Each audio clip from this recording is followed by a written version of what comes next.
Mesec marec je svetovni dan endometrioze, predvsem s tem namenom, da bi osveščali vse tiste, ki zbolijo za to in te bolezni še ne poznajo. Z mano v studiu je podpredsednica društva Branka Hajšek Pester. Lepo pozdravljeni. Dober dan. Kdaj je bilo to društvo sploh ustanovljeno in kako se imenuje? Društvo se imenuje Endozavest, Društvo za ozaveščanje o endometriozi, in je bilo ustanovljeno leta 2016, v bistvu ravno po marcu, se pravi 6. aprila. Podatki kažejo, da vsaka 10. ženska zboli za endometriozo. Ja, v bistvu endometrioza je zelo pogosta bolezen. Vsaka 10. ženska jo ima ali pa še celo bolj pogosta. Problem je pa v tem, da ogromno žensk sploh ne ve, da jo ima. Diagnoza je velikokrat odložena, bolezen je spregledana, napačno diagnosticirana in posledično ostaja skrit problem družbe, kar pa predstavlja velik problem v bistvu in za ženske, ki se z njo soočajo, in za zdravnike, delodajalce, ki pač problema ne poznajo. In koliko članov imate v vašem društvu? Trenutno imamo okrog 140 aktivnih članov. Zakaj menite, da je potrebno osveščati mlade, da pač glede na to, da so vzroki prav gotovo niso znani, ker so verjetno različni od ženske do ženske in tudi starost ni omejena? Ne, v bistvu za endometriozo lahko zboli vsaka ženska v rodni dobi, se pravi od začetka menstruacije do menopavze oziroma v redkih primerih lahko tudi kasneje.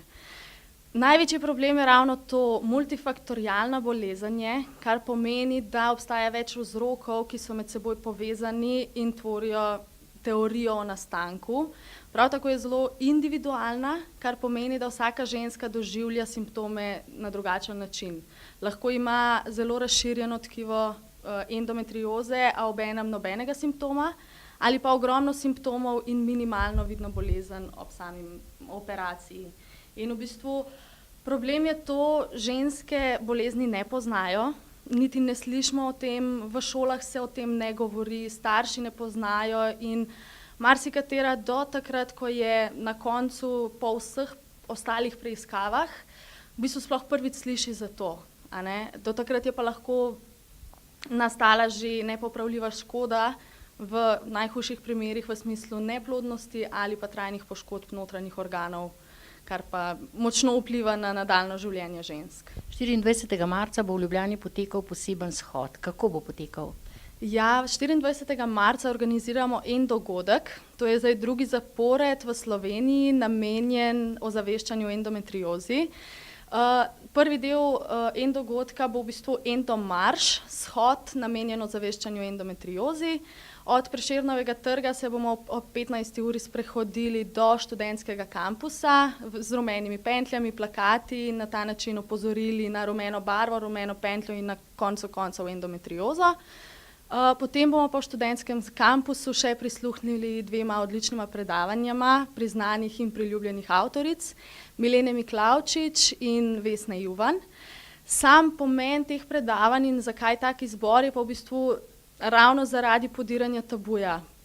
Prepričane smo, da je velik problem nepoznavanja endometrioze povezan s tabujem menstruacije in spolnosti. O tem se v družbi ne govori in želimo to debato spodbuditi in najti tudi vzrok, zakaj naše stare mame te bolezni niso poznale, zakaj se o tem ni govorilo. Hvala lepa za pogovor in seveda lahko tudi preko našega medija povabite na ta shod.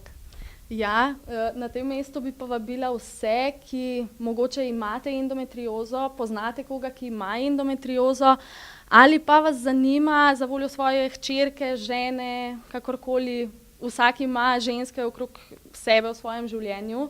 Naj pride, naj pomaga podpreti govor o tem, naj pride poslušati zanimiva predavanja in s tem podpre debato in gibanje, da bo endometrioza postala bolj znana v družbi. No, tudi na Gorenjski televiziji bomo pripravili posebno oddajo, ki si jo boste lahko ogledali v prihodnjem tednu na Gorenjski televiziji.